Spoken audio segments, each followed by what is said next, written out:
जय माता दी दोस्तों, धर्मवाणी चैनल पर आपका स्वागत है। पूजा पाठ, ध्यान, अध्यात्म और राशिफल से संबंधित सभी प्रकार की जानकारी के लिए आप हमारे चैनल को जरूर सब्सक्राइब कर लें। माता का आशीर्वाद पाने हेतु कमेंट में जय माता दी जरूर लिखें। अगर आप भी लव मैरिज को लेकर भविष्यवाणी पाना चाहते हैं या आपकी शादी लव मैरिज होगी या फिर अरेंज्ड, तो आप धर्मवाणी के व्हाट्सएप नंबर पर अपना और अपने पार्टनर का जन्मदिन भेजिए। हम आपको यह जानकारी देंगे कि आपकी शादी माता पिता की सहमति या फिर आपकी पसंद से होगी। दोस्तों, अगर आपकी शादी में अड़चनें आ रही हैं, शादी तय होने के बाद भी बार बार टूटे जा रही है, शादी में किसी न किसी प्रकार से बाधा आ रही है, तो अब आप धर्मवाणी से शादी की सभी जानकारी कुंडली बनवाकर प्राप्त कर सकते हैं। इसमें आपको आपकी शादी कब, कहाँ, कैसे, किससे, किस दिशा में होगी, कितनी दूरी पर होगी, कितनी दूरी पर होगा ससुराल, किस नाम से होगी शादी, आपको किस राशि से करनी चाहिए,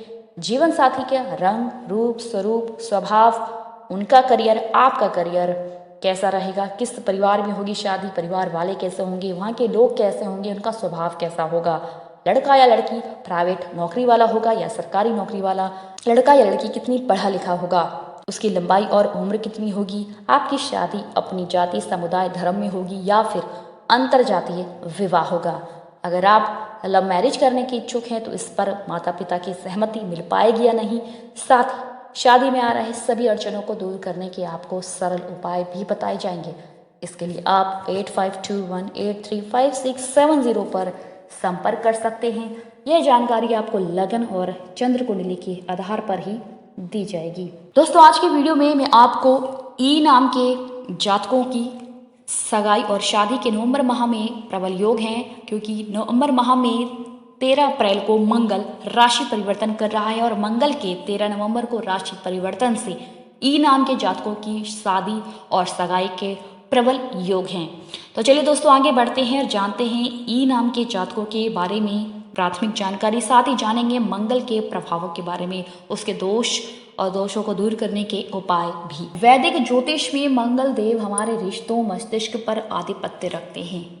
नाड़ी ज्योतिष के अनुसार महिला जातक की पत्रिका में मंगल देव पति का प्रतिनिधित्व करते हैं। प्रत्येक पत्रिका के लिए मंगल की स्थिति बहुत ही मायने रखती है, अर्थात मंगल कुज के द्वारा ही बनता है मंगल दोष। जब भी किसी जातक या जातिका की पत्रिका में मंगल विशेष भावों से जुड़े हों या उस पर नकारात्मक प्रभाव डाल रहे हों तो वह कुछ दोष से प्रभावित होता है। कुछ दोष का सबसे अधिक नकारात्मक प्रभाव वैवाहिक जीवन पर पड़ता है। विवाह में बाधा आती है, वैवाहिक जीवन में कलह आदि की समस्याएं आती हैं, यह इसके सामान्य प्रभाव हैं। कभी कभी इसका प्रभाव इतना प्रबल हो जाता है कि वैवाहिक जीवन में भी विच्छेदन की स्थिति भी आ सकती है। शास्त्रों में ऐसा वर्णित है, मांगलिक व्यक्ति का विवाह समान मांगलिक व्यक्ति से ही होना उत्तम रहता है, इससे दोषों का शमन होता है। यदि ऐसा नहीं किया जा सकता तो समस्याओं का सामना करना पड़ता है। मांगलिक दोष या कुछ दोष क्या होता है? यदि किसी पत्रिका के लगन भाव, चतुर्थ भाव, सप्तम भाव, अष्टम भाव, द्वादश भाव यदि मंगल स्थित हो यदि अगर मंगल स्थित हो तो कुंडली में मंगल दोष होता है। मंगल दोष के प्रभाव, जब लगन में यह स्थिति होती है तो जातक का स्वभाव अत्यधिक तेज, गुस्सैल व अहंकारी होता है। चतुर्थ में मंगल जीवन में सुखों में कमी करता है, पारिवारिक जीवन में कठिनाइयां आती हैं। सप्तम भाव में मंगल होने से वैवाहिक संबंधों में कठिनाइयां आती हैं। अष्टम भाव में स्थित मंगल विवाह के सुख में कमी, ससुराल के सुख में कमी या ससुराल में रिश्ते आदि खराब करता है। द्वादश भाव का मंगल वैवाहिक जीवन में कठिनाइयां, शारीरिक क्षमताओं में कमी, क्षीण आयु, रोग, कलह आदि को जन्म देता है। मिथक, मांगलिक दोष से कुछ ऐसी बातें जुड़ी हैं जो सत्यता से बिल्कुल ही उलट है, जैसे कि मांगलिक और अमांगलिक जातिका का विवाह हो जाए तो उनका विवाह विच्छेदन निश्चित है, लेकिन ऐसा होना अनिवार्य नहीं। जीवन में कलह कठिनाइयां आ सकती हैं, लेकिन विच्छेदन होना अनिवार्य नहीं है कि विच्छेदन होकर ही रहेगा।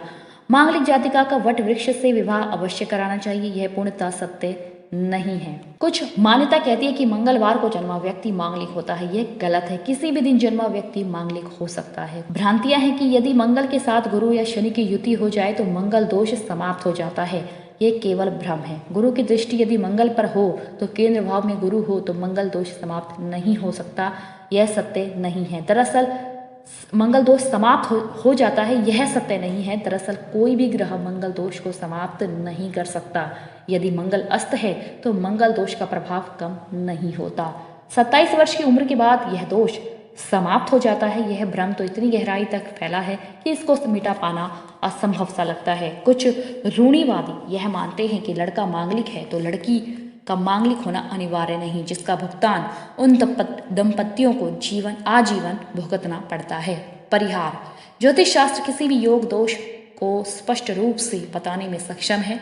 कुछ पूजा पाठ दान आदि से उनमें सुधार करना भी संभव है, लेकिन यह कहना कि अनुचित होगा कि किसी भी दोष को पूर्णतः ही समाप्त किया जा सकता है। यदि कोई जातक मांगलिक है तो उसका केवल यह परिहार है कि उसका संबंध भी मांगलिक से ही किया जाए। उपाय: कुछ सामान्य उपाय करके मांगलिक दोष को थोड़ा नियंत्रित किया जा सकता है, या फिर जिनका विवाह मांगलिक से हो चुका है या हो गया है इन उपायों को अपना कर वह कुछ शांति करने का प्रयास कर सकते हैं। सबसे बड़ा उपाय इसके लिए है कि जातक का आत्मनियंत्रण, अहंकार क्रोध पर नियंत्रण आदि।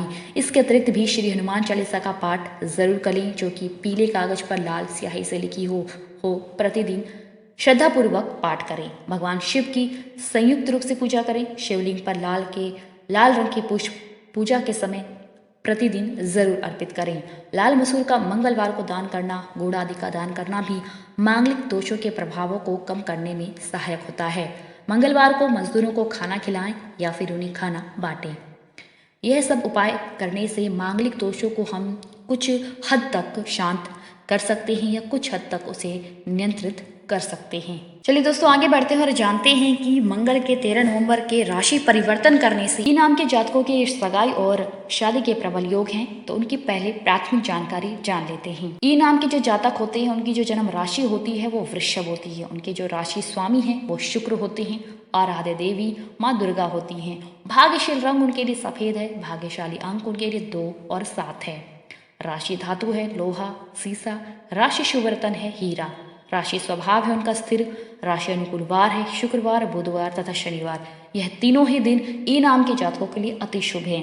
अगर वह कोई भी शुभ कार्य करना चाहते हैं तो वह इन तीनों ही दिनों में कर सकते हैं, या कुछ नया आरंभ करना चाहते हैं तो यह तीनों ही दिन ई नाम के जातकों के लिए अति शुभ दिन है। राशि अनुकूल रत्न है हीरा, पन्ना तथा नीलम। अनुकूल दिशा है दक्षिण व पश्चिम दिशा। राशि तत्व है पृथ्वी। दोस्तों, ई नाम के जातकों की जो राशि है वो वृषभ होती है और ई नाम के जो जातक हैं उनकी जो शादी के प्रबल योग है वो 23 से लेकर 29वें वर्ष के दौरान है। यदि आप ई नाम के ऐसे जातक हैं जो 23 से 29 वर्ष के बीच के हैं तो आपको बता दूं कि आपकी जो शादी का महीना है वो जनवरी, मार्च और अप्रैल का हो सकता है। आपको यानी कि ई नाम के जातकों को शीघ्र विवाह के लिए क्या करना चाहिए? मंगलवार को हनुमान जी को लाल फूल चढ़ाएं, उनकी भक्ति भाव से पूजा करें, हनुमान चालीसा का पाठ करें। इस नाम के लड़के व लड़कियों की शादी TH तथा P नाम से होने की संभावनाएं सर्वाधिक रहती हैं। हालांकि अगर शादी इनकी मकर राशि से हो जाए तो इनका वैवाहिक जीवन, इनका करियर, इनके पार्टनर का करियर और भी अधिक उज्जवल व बेहतर व सुनहरा रहता है। दोस्तों, वीडियो में बताई गई सभी प्रकार की सभी जानकारी ज्योतिष, पंचांग, मान्यता और धर्म ग्रंथों से दी गई है। हमारा उद्देश्य महज सूचना पहुंचाना है, आप इसे सूचना हेतु ही लें। इसके अतिरिक्त अगर आप इसे मानते हैं, अपनाते हैं या फिर इनका उपयोग करते हैं तो इससे पहले अपने नज़दीक के कुल पंडित से अवश्य संपर्क कर लें। आप चाहें तो हमारे चैनल यानी कि धर्मवाणी से संपर्क कर सकते हैं। यह जानकारी आपको जन्मदिन के हिसाब से दी गई है। कुंडली से इसमें मामूली बदलाव हो सकते हैं। दोस्तों, इस तरह के और अन्य वीडियो देखने के लिए हमारे चैनल को ज़रूर सब्सक्राइब कर लें और अपनी राशि और अपने नाम के अनुसार वीडियो देखने के लिए हमारे चैनल के डैशबोर्ड अथवा प्लेलिस्ट पर जाएं और अपनी राशि व नाम के अनुसार वीडियो ज़रूर देखें। आपको यह जानकारी कैसे लगी? लाइक, कमेंट और शेयर कर हमें ज़रूर बताएं। माता रानी की कृपा से आपके चेहरे पर हमेशा मुस्कान बनी रहे। आप सपरिवार स्वस्थ एवं सुखी रहें। आप सभी के प्यार और स्नेह के लिए आप सबको हृदय से धन्यवाद। आप लोग इसी तरह हमारे साथ जुड़े रहें। इन्हीं शुभकामनाओं के साथ मैं आपसे विदा लेती हूँ कि आप जहाँ रहें मस्त रहें, स्वस्थ रहें और व्यस्त रहें। माता रानी की कृपा से आपको ढेर सारी खुशियाँ और खूबसूरत दुनिया मिले। जय माता।